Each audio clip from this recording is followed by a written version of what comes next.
Mesdames et messieurs, j'ai le réel plaisir de vous présenter votre émission Masolo ya Mboka. Aujourd'hui, c'est dans le cadre de politique.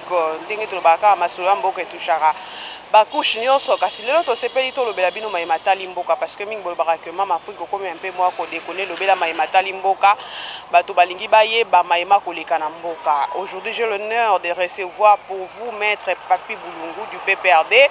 Tomonaka bato nyonso balekaka sauf PPRD Masolo ya Mboka nano yamba te. Lelo maître Papi Boulungu aye komitika ye moko. Donc toye totuna mitunu eza biso biyano ezala ya ye. Nzambe kaka nda batela ndenge tolobaka émission oyo ezala bongo animé na bonne foi à répondre pe na mituna na biso parce que tolobaka ke toza monoko ya population Tom Samavinga kotisa biso to kwa kozwa maître Papi Boulungu cadre ya PPRD to kwa kobeta masolo na biso. Maître, bonsoir. Bonsoir maman, merci mingi na opportunité au PC à travers médias to meka ko communiquer sur makambo etali mboka en général, surtout Kimia na mabota na bino, même moral toujours. Voilà.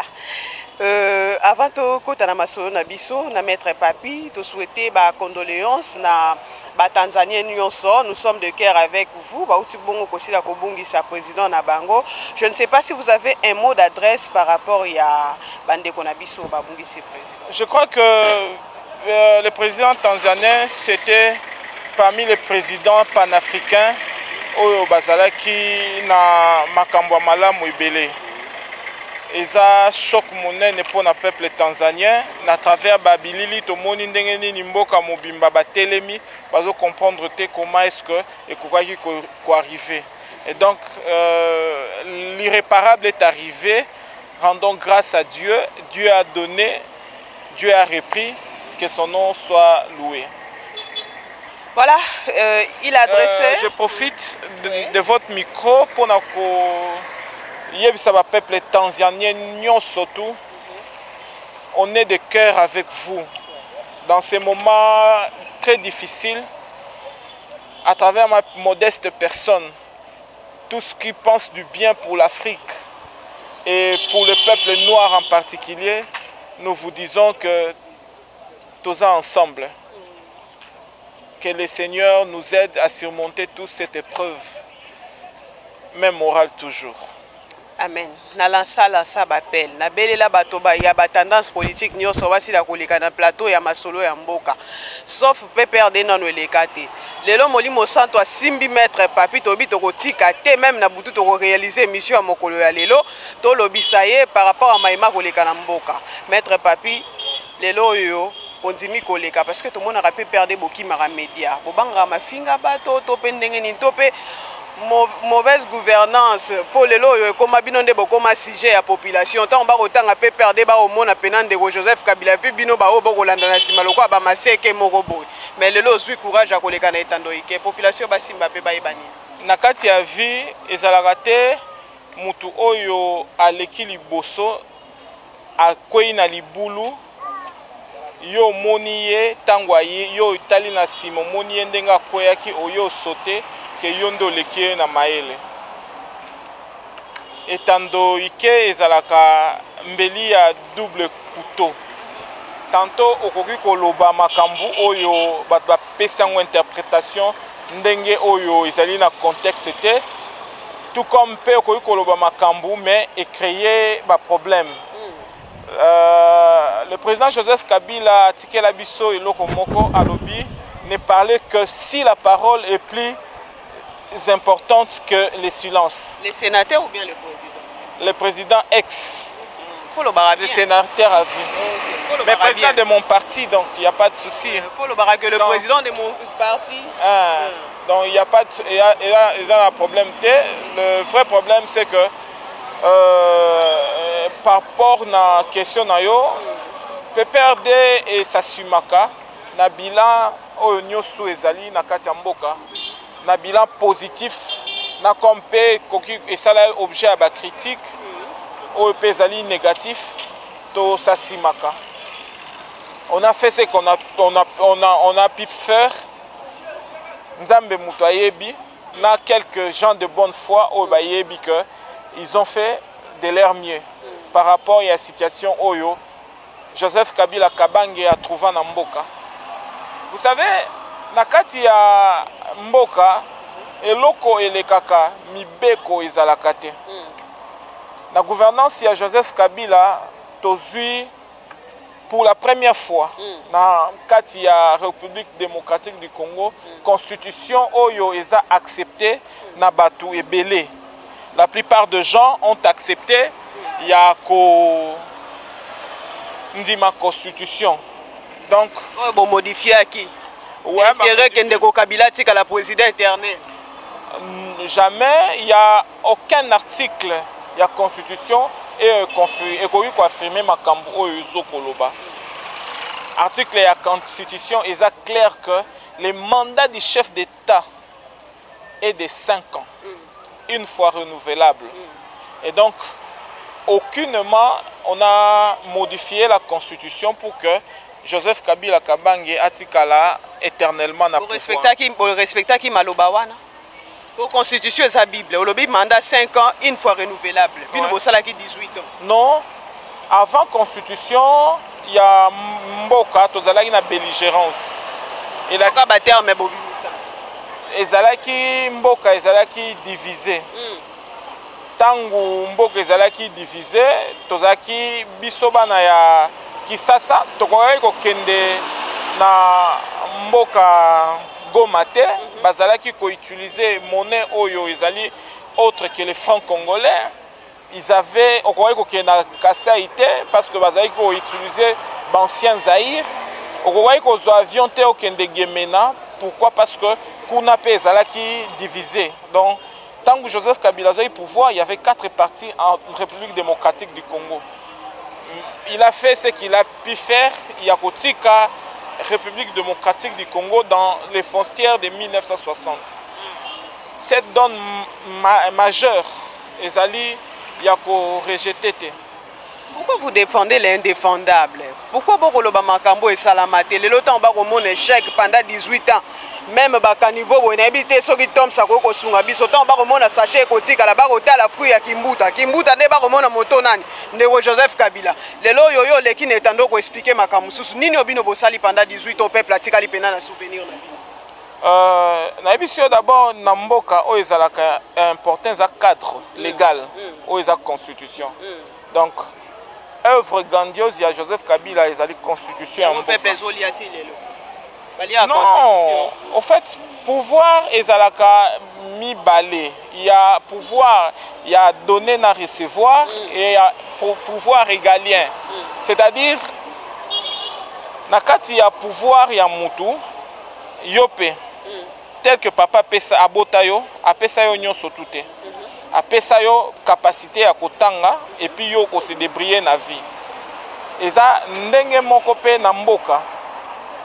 Cadre oyo papa pesa ki ezali libota ozo éducation malamu. Cadre wana na mboka na biso babengi yango constitution na ba loi ya République démocratique du Congo. Après apesi yo pe mayele ya ko se débrouiller. Soki yo zali oyo zali, c'est tout simplement parce que ozaki éducation ya malamu. Et puis permettre yo au évoluer na vie falon. Et donc le cadre oyo etikali na mboka lokola constitution eza eloko o eleki malamu. Oh robete la rato lo yangwana maître papi. Mais kasi noko lela maître papi. Oza ba fuita nguto hôtel rabino même ngamu na simi mikona ko yoka mawa lipa 200 nyongo na 600 na ko futa te. Lelo na koma kolata masque na époque Félix na ki mara mama nyongo mapa. Na lekra lisu na nzela tinel te maître papi. Bon dimandenge botiki mboka te. Tokutaki ondeni. Ea Moussa Zalaki. Nazongisi yo. Lea Moussa Kotaki. Akutaki pe mboka ndenge ni. Mais quand même na 3 ans wana Moussa sali effort. Bino na 18 ans bobo. Maître papi bino na 18 ans bobo mboka. Oretenaki ni na Moussa. Kolia malamu. Convoite malamu. O peuple alingaka lo batande ko Félix Waze kwa yemba lobi peuple alingaka nini kudia kuvuata kunwa. Inde biso to kuta kite bino boyeli biso na ba 5 chantiers boyeli biso na ba makambo ebele bele metala ndenge bobo mimboka pendant 18 ans. Non, il faut pas qu'on analyser le problème aux ango lokola un verre à moitié vide. Wana ba français bino. Yango botinde biso tina ba chaku national. Ezali kambo ya français te ezali kambo ko ko expliquer ba ba kolanda biso pour respect belé na bayengo ba concept na ba précepte na expliquer yo makambu oyo Joseph Kabila salaki a che cadre pour yo évoluer après a lancé programme na République démocratique du Congo. On peut discuter en termes de taux de réalisation. Mais en République démocratique du Congo, dans l'époque il y a Joseph Kabila, il n'y a jamais eu un programme ambitieux pour le développement Mboka Nabiso que les 5 chantiers. Maître Papi. Tu sais lisanga ko Maître Papi. Non, les sauté. Je te parle. On lisanga na koko ça la crise na 4 émissions Maître Papi na monoko population moto ko. Oyo okoki ko discuter nango ezali sur le taux de réalisation. Mais pour un programme oyo malamu ya développement Mboka Nabiso, o ba benga 5 chantiers depuis 60 lelo. Ata mutu moko te akoki ko contredire nga. Et souga wapi 5 chantiers. Ah, au Kiti Siko, on a taux de réalisation. Donc, tu vois, Nabisio déjà qu'il faut qu'il y ait un concept, un précepte pour nous. Oui, ça le côté lingala, tu as troublé le peuple congolais dans le terme français. Non, le concept de banini to lingala. Maniola. Voilà. Même moral. Merci maître. Na trouble le peuple té. Na loba oyo ezali ya pété pour l'exa message malamu. Voilà. Na oyo ba bengi programme. Et ambitieux pour le développement de Mboka. Et Zala Nanoute. Félix Paye, le peuple d'abord. Le peuple d'abord, bon, on a la réalisation, ma cambrébélé, pour évaner Boyaka, école gratuite, il y a enseignement primaire et secondaire. Boyaka n'a un accord, il y a un boudi. Ndékolelo à côté n'a pouvoir de 2 ans, yango, bana ba foot à sous pété. C'est bravo Félix, c'est ce qui a eu. Et ça encore Moïse na Josué. Moïse abimisi bana Israël na Boumbu a empêché que Josué te à côté sa bango na paradis. Donc c'est pas un problème ce qui a eu. Après Félix Mutumusu Sakoya peut-être mettre Papi Mbungu a ya lisusu wana a continuer ko œuvrer pour na social ya peuple et ça. Joseph Kabila. Je parle de concept biblique et puis appliquant aux hommes. Non, c'est à mieux malobeza pe ayot. Maloba pe za yo. Donc na kati ya makambo wana oyo Moïse asalaki eza ya mabete par rapport ya oyo Josué asala na Bible. Moïse azaki na mission bana Israël bobima. Josué aye kota bango na Israël.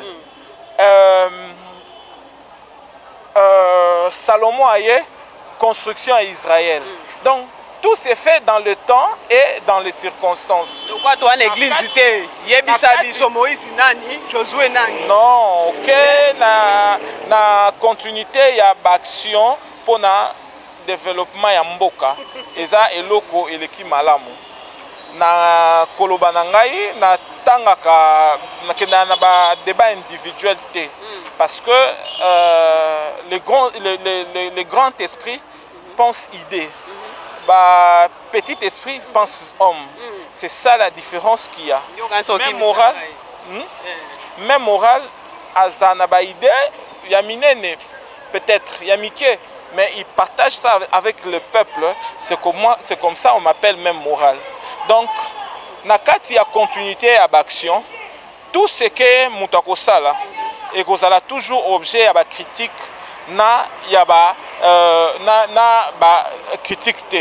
Mais par contre, na toya réalisation, il y a 5 sentiers, on peut discuter ce qui n'a pas marché et essayer d'améliorer la chose. Pour 5 programmes Oyo Lobby, il y a le peuple d'abord, ce n'est pas un programme, c'est un slogan. Ils ont la continuité. Mais 5 chantiers, ils ont donné chiffré. Oui, Salamate. Oui, et ça c'est ma méthode de réalisation cause à Moukié. Je parle de ça. Pourquoi? Parce que d'abord, le 5 chantiers a été combattu de l'intérieur et de l'extérieur. Il a été combattu. Joseph Kabila Kabange a gouverné Yemoko. Différent d'aujourd'hui parce que Bino Oyoboko Taki. Jamais, il n'a jamais gouverné seul. Yoka Nano. Il y a un principe qui fonde le pouvoir. Il y a Montesquieu.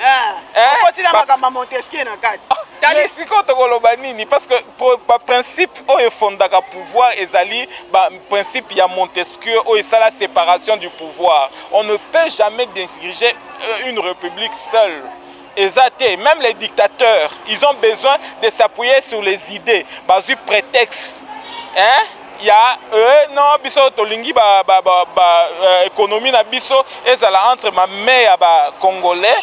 Hein? Le cas de Mobutu par exemple. Il a amené la zaïrianisation. Ezali concept oyo et kota na kati ya pour na ko expliquer dictature ya Mobutu.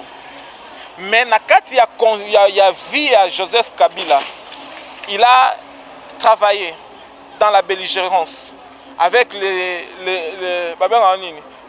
personnes qui ont mis la chaîne de faïence pendant un moment.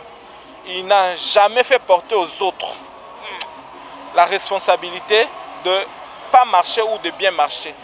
Na mboka na biso, il a toujours accédé na initiative pays pauvres et très endettés. L'élan que Tozoa, nous étions à 2 doigts d'atteindre croissance à 2 chiffres. Oyo salemate depuis avant 74. Oyo $1 na biso ezaki représenté un franc congolais a représenté $2. Siko botika kimboka na citation nini ngana okanga maka place wana ta botangi biloko. Totiki mboka te, toza na mboka. Oui, mais parce que toza on parle du pays, non? Coalition. Toza na te, toza binoka yo wana boye débauchage na union sacrée. Po bochela kaka muninga ba po de banane. Banane ba tirer débauchage. Kasi binote bangambo bo uti PPRD ngambo bo uti FCC bande ko Lambert Mende bakati si bande Kongo ikasanje bakati si Ozoloba chef de l'État Félix Tshisekedi Tshilombo a moniqué gouvernance oyo azaki na ngona Joseph Kabila ezali entaché na bakwak ye azui batu o balandi ye azui te balandi nde pona mapa nga kutu na okama yo tikali pona nini balandi pona mapa yo ndo za batia me oko non, eza kokufa te. Na bisio ba grand esprit balandaka ba idée. Joseph Kabila a sali oyo akoki ko sala en tant qu'humain. Il n'a pas ramené le paradis sur terre. Mais il a fait ce qu'il pouvait faire. Et ce bilan-là, moi je le défendrai aujourd'hui, demain et le surlendemain. Non, mais ceux qui sont les alakis, ils ont bateau, ils ont transhumance, débauchage, ils ont yoka. Parce que je dis vrai et je reste vrai. Je reste même moral et constant. Et donc, il n'y a pas de souci par rapport à cela. Mais le vrai problème, suscité comme débat, ezali, basali transhumance. Pour quelle fin? Lobi nalanda qui premier ministre ça va député abi nga gouvernement nga na lingi ba député bo servir peuple bo servir bango place nyosu boza na gouvernement na lingi te batu oyo ya ba député ba ya lisusu na kati ya gouvernance na kanisi phrase wana approche solutionnelle pour na gouvernement ya sama. Je crois qu'il y a déjà un grand problème parce qu'il suffisait qu'il se taise. Ndenga Sali Bongo, je vois déjà la difficulté au Kozala. D'abord, on a mis en place. Ensuite, non. Quand je analyse, ce n'est pas la prophétie. Analyser, c'est-à-dire prendre les éléments qui constituent l'ensemble et dégager les outputs. Au Kozala que va comprendre. Nakanisi sorti wana, eza contre-productif pour naïe. Pourquoi? Parce que devant qui tu vas demander l'investiture, tu te dis déjà que ça la partie dans le gouvernement. Ce sont déjà des avertissements aussi. Non, il avertit aussi. Non, c'est contre-productif. Parce que si les loyaux, Union sacrée, Union sacrée. Dévoiler pas peuple. Aujourd'hui, on a dévoiler pas peuple. Dévoiler chat, il y a Union sacrée. Union sacrée, c'est un peu un fourre-tout. Hein? Les crabes, tout ça, c'est un peu ça. Mais le véritable union sacrée, c'est pour les serviteurs du peuple. Les gens qui pensent servir le peuple. Et non les gens qui sont derrière les postes. Il y a ma crainte. Pour nos cochiter, pour nos problèmes, il y a ça, comme des Isaac. Juste après la sortie du gouvernement, nous ayons un peu plus de problèmes qu'on en détient. Mais l'avenir nous dira toujours, nous donnera raison si nous avons tort ou pas. Nakanisi pe lisusu na likambo mususu o ezali kolekana ezali problème ba infrastructure na linga phrase moko ba gouverner c'est prévoir. Voilà. Et nous y sommes. Toza wapi na Matonge et toza na avenue mo ba benga ngo Victoire. Cette avenue est la plus fréquentée peut-être de la République. Mais tala état nango. Robino pe boutique. Oui, non, on a laissé. Non, oh, yoka. Toyo dit qu'à l'éternel, l'émission, pourtant, qu'on a réalisation j'ai dit, Maître Papi, gouverner, c'est prévoir.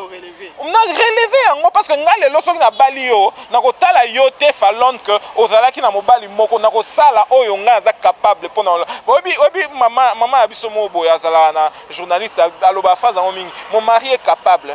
Donc, c'est-à-dire, je vais donner le meilleur de moi pour que yo o le kandenge o yo zalaki. Donneur de leçons. Non, on n'est pas des donneurs de leçons, mais on analyse les faits et on dégage o yo ko zala intéressant pour na bana mboka.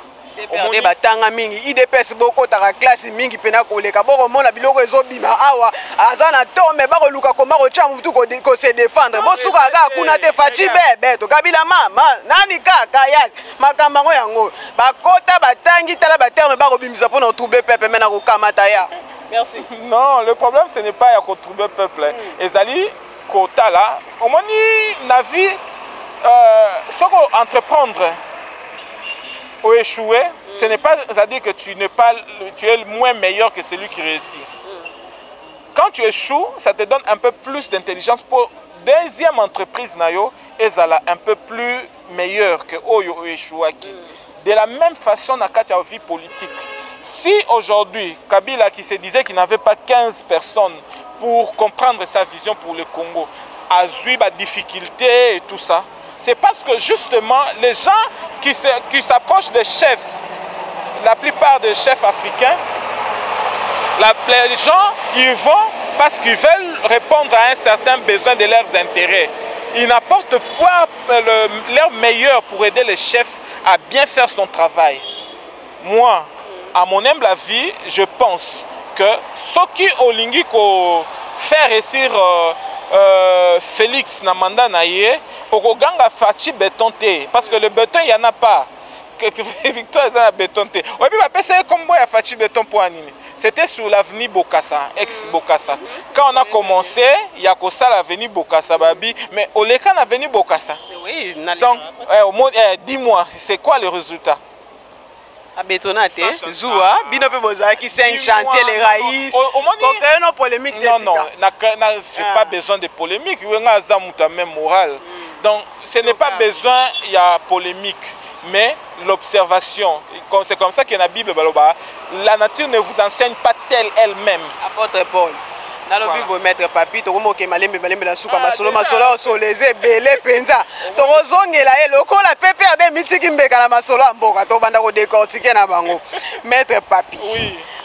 Sikoyo to into zonga pena makambo eza ya mosiso etali makamba parti na bino PPRD.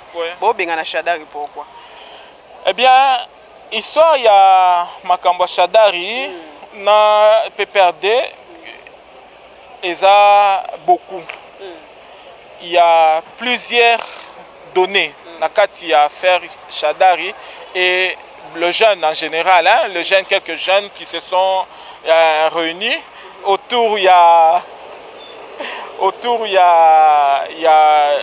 Maître Jimmy Galassi et quelques autres leaders parce qu'ils estiment que si nous sommes arrivés à la situation où Yotozana Yango perdre pouvoir, Kobendana Félix perdre majorité, ezali que les dirigeants bazalaki yamala mumingité. C'est-à-dire que quand on te donne la responsabilité d'être président de la République, candidat, il y a gouvernement où ils ont organisé l'élection, tu as un peu plus des atouts pour réaliser en gros. Mais le constat na bango ezali que Yé a mis pesa qui le meilleur de soi pour réaliser et lokowana. Nyo so asali na kobela nyo so abeli ekweli ndeko kabila na moi na pokwa ye wana telemi alobi makambo nyo so etumba nyo so abundi on ne peut pas nous intimider lelo boni bo écarter mutabongo.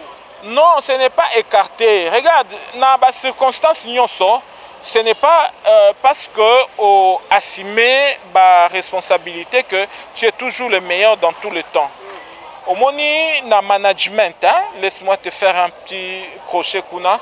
Quand tu es dans une poste de responsabilité après 3 ans, improductivité et kotaka. Oui, puis pour l'église catholique, elle est à 2 heures du temps. Non, ça va toi, parce que les psychologues réalisent que tout ce qui a zali kolanda émission, toi les locaux. Après 2 heures du temps, attention à et comme soutenu. Et donc, Namakambo Nazoe Bisayo est juste pour te dire que quand on est manager, c'est pour un temps, tu donnes l'impulsion qu'il faut et puis ça te permet de se retirer au cas où les besoins se présentaient. Et donc, il y a un véritable problème qui se passe au sein du parti. Bon, et ça va étude, na parti pour les intérêts et surtout en politique. Et puis quand les intérêts ne se croisent pas, les uns et les autres commencent à se tirer d'ici. Moi, l'appel que je peux relancer à ceux qui croient encore au Parti du peuple pour la reconstruction, est que nous devons être un peu plus unis parce que nous sommes l'objet de tous les tirs. Il y a gauche et à droite. Makambo mabe ezala batu misusu, makambo malamu ezala biso te. Alors que biso na ko sala boye kozala na batu, tozala ande batu ya malamu. Non, ndimela bino botikali 4 personnes dans la lingomba na bino banani. Non, oyo ndimela biso. Au moins nden totemi na nzela, combien de personnes va pesa mbote? Bon mote solo mabe yebana bolingo. Bino baba solo mabe. Eza ya bolingo. Botika peuple na kanda. Bongama malamu otala ba commentaire na émission. Bongama na ebisio. Non, totika peuple na nanité na éperdement. Le président Joseph Kabila, parce qu'on parle de son bilan, a fait ce qu'il a fait en tant que... Maman bakane basale sardine boyoka ngo. Bon, ce qui va maman Moussa na bango eza osala batu ba sardine, c'est tant mieux. Mais malheureusement Moussa ba maman eza wana te ezali ko pesa biso bo moyi et puis beaucoup de respect à tous les mamans toza na mois de la femme. Et donc le président, le sénateur à vie Joseph Kabila est libre de ses mouvements. Voilà. Mais ma question est pourquoi ni bossa la focus sur la personne de Joseph Kabila. Ça la focus sur personne de Joseph Kabila. Or, il y a le développement de notre pays qui importe un peu plus. Devons-nous concentrer sur le développement à Mboka Oyo? Parce que chaque Congolais a sa étoile où Esengeli a brillé et si Kanyo surtout Yazali. Chaque Congolais Esengeli a mis la kisa qui est Azali meilleur par rapport à Batumisusu. J'ai suivi un débat étranger, l'apport des Congolais sur le développement à Mboka.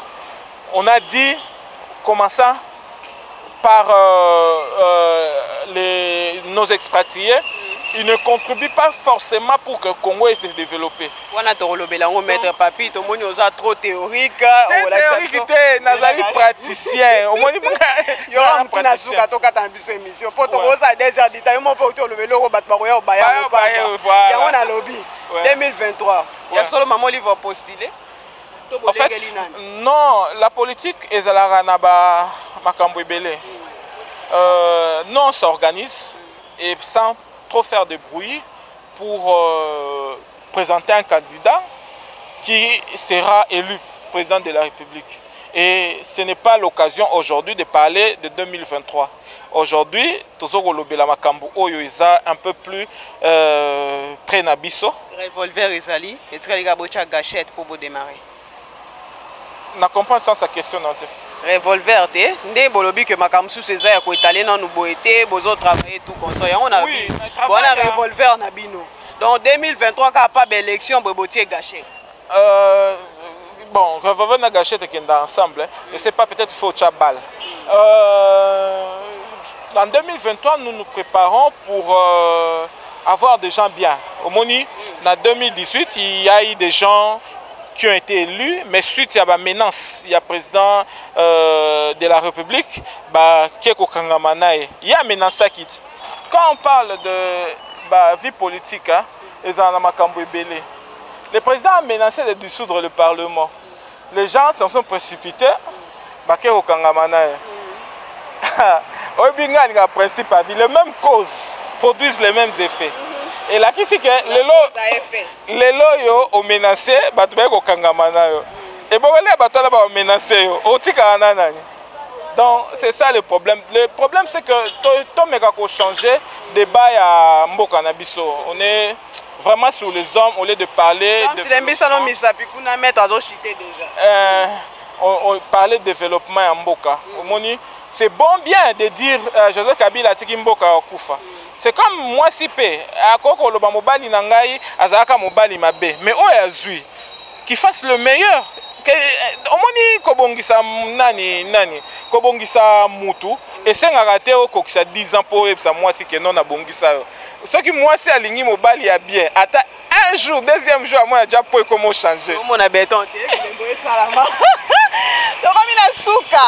il a été trop sage mais na kuye quand même boyebi nde to fonctionner nga na bino non invité so aye koto to chele kal koto bozala tolérant pardon na ba commentaire to luka muta pe perdre lelo akoyi na maboka masolo mboka atikali baza ba bomi mboka te a expliquer na ye mettre papier au dérange to pesa numéro de téléphone hein non comment non il y a pas de problème tu pesa numéro de téléphone yo mo ba commencer nga ya patron na biso ngaza en public te comment na nini.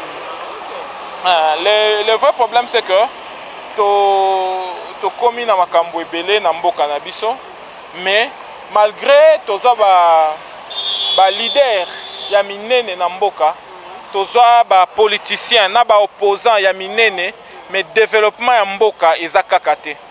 Alors aujourd'hui j'invite la classe politique en général et surtout ba jeunes en particulier ya ko kanisa développement ya mboka soki molile zoko umela ezali po bazali na pole bazali kotika la sima tangu pole ko pusana molile ko kende mboka na biso ko telema. Président Félix alobi ango, il n'est pas normal que beaucoup de gens vivent dans la pauvreté alors que on est potentiellement riche. La richesse va créer ango et créativité et richesse, ezali individuelle et puis collectif. Même morale toujours. Merci beaucoup, même morale, tozuye, maître Papi. Il y a des pénats qui pour que bango ba répondre. Tolérance, s'il vous plaît, dans les commentaires. Tolérance. Non, moi je veux que la liberté à commenter. Pourquoi? Parce que il est vrai qu'on ne peut pas avoir comment dire, même réponse. Naza papa m'a pas ça. Gloire na gloria. Babotama mukolo moko mais bakola kandenge mon côté. Donc penser na ngai ezali forcément te penser na yo à la fois avec beaucoup de respect et puis au commentaire de telle façon que commentaire na yo ezala injure mais ezala constructif pour na ko aider peut-être ngai naza na vision gauche mais il faut ramener la vision droite pour nous permettre que Congo est élément parce que ce qui est au saliangote na motema bolingote Congo est avancé ndengeni. Voilà, l'opinion est tellement libre. Totiki bino beau commenter. Merci na mona mobile wa tenaki biso compagnie. Malgré na molili Toms mavinga tie volonté pe mayele pour que émission oyo e ko komela bino na bandako. Merci na pas tous ko na ngamba coordination. Merci na tata Nzambe Mokeli parce que malgré l'état convalescent totelemi to sa mosala apesi biso makasi. Merci na tata Nzambe Mokeli wa biki singa na te ma boso na bino. Joyeux anniversaire à moi-même, ça continue. Merci pour une année de plus que Nzambe o Nzamba baiki selinga. Ngana bino aucun moyen Nzamba baiki selinga les 16 mais ça continue. OK. Merci na bande so bandima ko soutenir biso. Merci na Sami Boss, papa Sami, papa na Samuela depuis France. Na bande so batala biso. Merci na ndeko José Kipembe Pakalingomba, héritier Mungulu HM, Lauriane Mutoka, toute la famille Bokese Nezali TV. La Litisha Kayenga Eugène Ngoma depuis Canada, Naoki Libanga. Ntungu Barnabé, Boza tellement belé, on a Tanguy Komboté et les autres. On se retrouve au prochain numéro. Au revoir.